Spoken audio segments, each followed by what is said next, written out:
And then we interview the parents to be sure that you really need help, but you can't afford it. Because there are some persons that they are just complacent. They just don't want to train their children. No, we don't have business with people that don't want to train their children.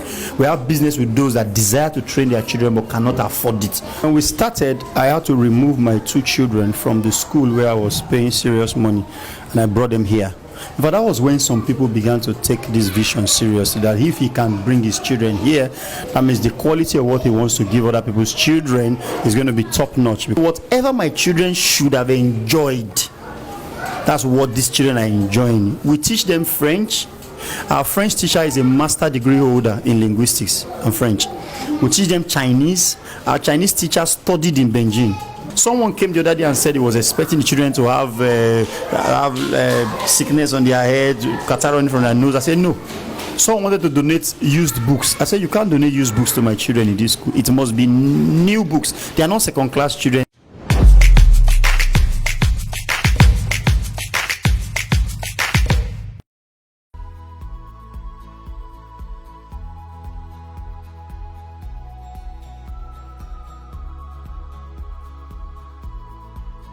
Okay, Kingston Northern Primary School is a vision to make quality education not just affordable but free. Because I am of the conviction that children, no matter the financial situation of their parents, they have the right to quality basic primary education. As a child growing up, I was used to being chased from school for school fees many times. My dad tried his best then, but sometimes, because of the quality of school he wanted us to go, which was one of the best in Warri that time, there were times where, because of his level of income, there was shortfall. So I was used to being chased from school regularly. And I know the pain, the emotional trauma that children at that level go through when they have to be called out of class, to be driven out of school. You may think that children at that age don't face through trauma. They go through what, especially when they are being shamed by their classmates. So at that little age, I felt one day when God helps me, I will be able to at least give 1 or 2 children scholarship. When I also drive past Akuti and I see a crowd of children that they chase from school in this environment, it pains me. I felt that one day if I had the opportunity, 1 or 2 children would be taken off the street, until when one day I had an inspiration in my spirit, start a free school. But out of fear, I started it as a tuition-free school, because of course you have to be afraid when uniform will be free, books will be free, school fees will be free. How will you pay teachers? Right now we currently have 14 teachers and we teach French and Chinese. So I started as tuition free. Okay, don't pay school fees, don't pay PTA, don't pay this, don't pay that, but buy uniform and books. So the first time the parents bought uniform and books, no school fees. They were even wondering how we're going to pay school fees. God was able to send 1, 2, 3, 4 persons that supported. This is 20,000, this is 5,000, this is 2,000, this is 500. We were able to pay salaries of teachers for the first time. I'm a parent. I'm one of the parents in the school. The children are doing fine. I'm Mrs. Mary Johnson by name, and I have 2 children in that school. Well, they are doing very well now. For the last time, the other boy was not doing good. He cannot read, he cannot spell. But to God be the glory. After this one time, the proprietors promised me that by the time they will brush him up for the next time, I'll be very happy. And thank God, now he's doing well. Taking your children to this school, was it because it's close, it's a school in the neighborhood, or because you do not have the funds, the money to send your children to proper schools? Thank you. Number one, things are very difficult when I came back. When I went to pray, I heard in my spirit, I didn't send you to do tuition free, make it totally free. I was afraid. In fact, the proprietress, who happened to be my wife, was very afraid. In fact, she fell sick for 2 weeks because of the fear. She understood the financial state of the family. Why would God give that kind of instruction? But I tell you that as we made plans to obey, God began to send help little by little from here, from there. And we started July, August, September, October, November, December, January, February, March, April, May. This is the 10th month. I can tell you categorically that God has been faithful. So the vision started out of a desire, a strong passion to see children off the streets. They have the right to basic primary education free of charge. Thank you. When you told her, what was her reaction? How did he take it, and how has she been supportive of this project? Initially, like I told you, she fell sick. We rushed her to the hospital, to 2 or 3 hospitals. They could not diagnose nothing. It was the emotional trauma and the shock of the vision, because the salaries every month is 485,000. We use fuel of about 2,000 daily. Apart from several other expenses, books are there. This month they just supplied some uniforms. You can see those 2 children, their uniforms are squeezed. They just supplied them this morning. So we are still producing uniform as they keep bringing children. In fact, some parents came recently and we had to turn them back because of lack of space. The parents wept. When they were weeping, I also felt like weeping, because we can do more if we have more facility, if we have more space. I can tell you, as school has resumed, there are thousands of children at home. It shouldn't be if there are opportunities for them to be in school, not just any kind of school, but quality education that can be at par with any level of education anywhere. When I told my wife, she initially was afraid, but gradually, as God began to prove himself, she is supportive of the vision now. Yes, ma'am. But having run for about 10 months, how has it been funding the school, from uniform to books to salaries and all that? How has it been? It has really been challenging. It has been a journey of faith. The funny part of it is that we're not owing for last month, to the glory of God, and who God will use to provide next month, I currently don't know. It has been like that month in, month out. But I believe that as God helps and we get plenty supporters, we'll be able to plan. Take, for example, now the rent has expired. The rent is 1.5 million of this facility. And the landlord will collect his rent, whether you are doing free school or not. He's not the one that sent me to do free school. So if we get help for the uniform, for the books, for the free feeding, for the rent, it will go a long way to get more students. It will go a long way to alleviate the economic problems of many families. It will go a long way to employ more teachers. I was telling someone the other day, this school is one of the highest paying schools in this environment. We pay minimum wage of 30,000. Whereas there are schools in Akute, because of the economic situation of this environment, they earn 8,000, they earn 12,000, they earn 16,000. The highest you can see is 22,000. And we started with 30,000. Why? To be able to attract the best teachers around so as to give these children quality education. How has it been paying teacher salaries? Like I said, God has been faithful. Like this morning, someone asked for the account number of the school, sent 5,000. I wake up one morning, I'll see 15,000. I wake up, we'll be gathering it together like that. So all the teachers don't receive their salaries once. So as this comes, you pay the security man. As this comes, you pay the office assistant. As this comes, you pay basic one teacher. They receive their salary at different times, but they all receive it for the end of the month. Right, and how about supply of books and uniforms? How are you able to cope with the funding of that as well? We've written to several publishers, but to date, we've not had any support yet. It's just one young man, Mr. Ayo, who works with Evans Publishers, that uses his own pockets, from his own pocket, supplied some books to us, paid from his own pocket. We've written to many publishers. They are yet to respond. I believe if 1 or 2 publishers supplies us books, it will take away that burden of having to buy books regularly.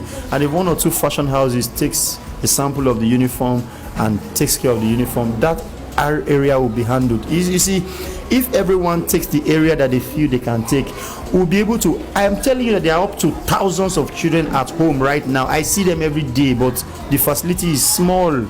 So if we have help and can take in more students, it will help. Is the school registered? Is it government certified? The school is not yet registered. We've made a move. We were at the local government, because you have to start from local government. If for local government, the cost of registering a school is pretty high. In fact, it is in different stages. You have to pay for this, pay for survey, pay for that, pay for that. And I explained to them that it's a free school, but I don't think there's provision for registration of free schools yet. I believe the government will work on it, but right now there's no provision for registration of free school. You have to register like every other school, and you must start and end in one academic year. So right now we don't have the funds to register the school. When the funds come in, we'll do the registration immediately. But every criteria that they have told us, we've already put it in place. It's just the funds that is remaining to pay for the registration. Okay, talking about the free feeding, when you started feeding these children, did the parents give you their total support? Because this is Africa, whereby parents do not like their children eating outside. That's right. What was their reaction when you said you want to start feeding their children once a day? And why did you come about that project? Okay, there was a day I was going around the classes during their lunch, and I observed that some of the children what they bring as lunch is not really. I felt like crying that day, and I just said in my heart that what if we can just provide one decent hot meal a day for these children? What if? And I spoke to one or two parents. They bought into the idea, and 99% of the parents gave their consent. It's only one parent that said, I can feed my child, no problem, madam. The others that want to take advantage of it can go ahead and take advantage of it. And initially it started from food stuff in my house, because I'm one person that if I believe in a vision, I must pursue it. And when people started seeing that this is spaghetti, this is crayfish, this is yam, and people began to support, one or two families began to support, and I believe that God will continue to sustain it. It's a friend that introduced me to that school, that they are doing very well, kind. If somebody can sleep and just wake up in a day, said, okay, he wants to be giving children free education in the situation of the country we are today. So I personally, I really appreciate them. Are you in support of the fact that the school is giving them free lunch? I'm in support because before the free lunch came up, the director of the school and the proprietress told us that there will be free feeding in the next term, of which me personally, I asked him and the woman why. They said some of the children, so that they will be concentrated in the school, and secondly, some of the parents, they don't have enough money to feed the children well before coming to school or bringing food to the school. That most of the time they say what they used to give the children is not good enough, so that they will be having rest of mind and concentrate to their education. So I'm in support.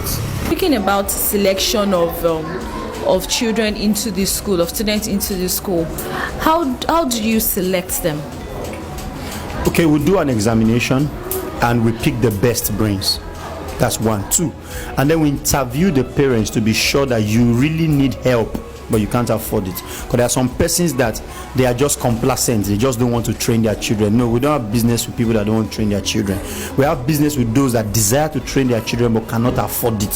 So we'll do our findings. We'll send one or two teachers to go and check out these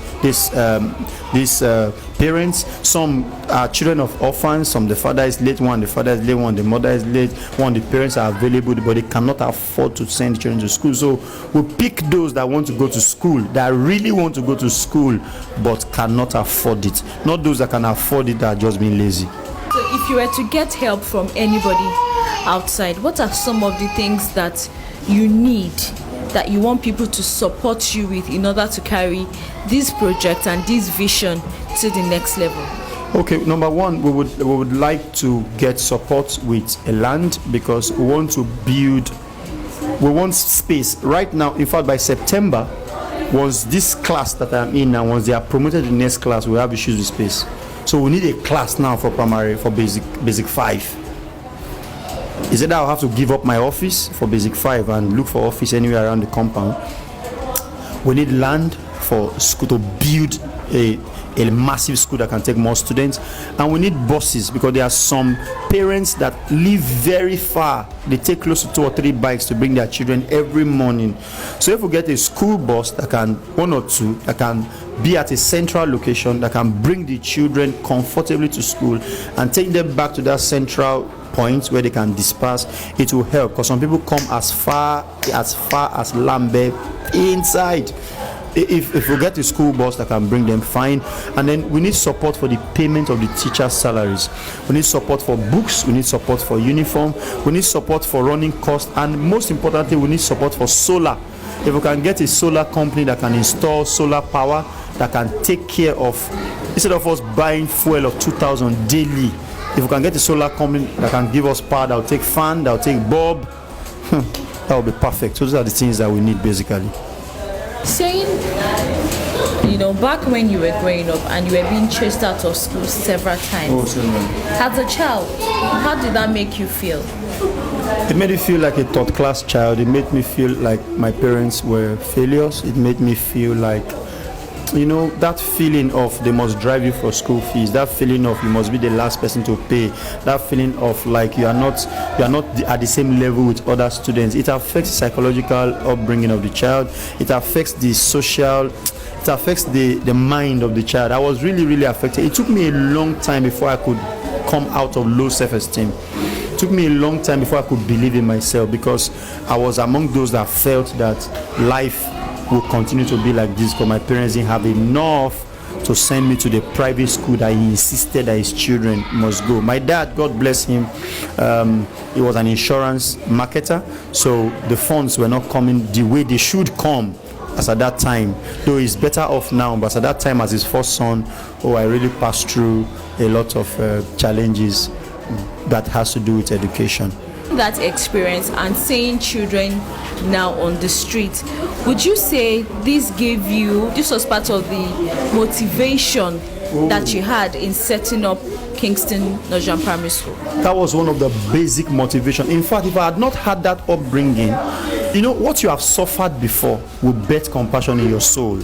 What you have passed through before will make you compassionate when you hear another person passing through it. So because I had suffered such, it was easy for me to understand what God was trying to tell me to do, because it will help people, it will help plenty children, thousands, hundreds of thousands as the year goes by, that will not suffer what I suffered when I was growing up as a child. So that was one of the basic motivation of setting up Kingston Nigerian Primary School. I know you have kids.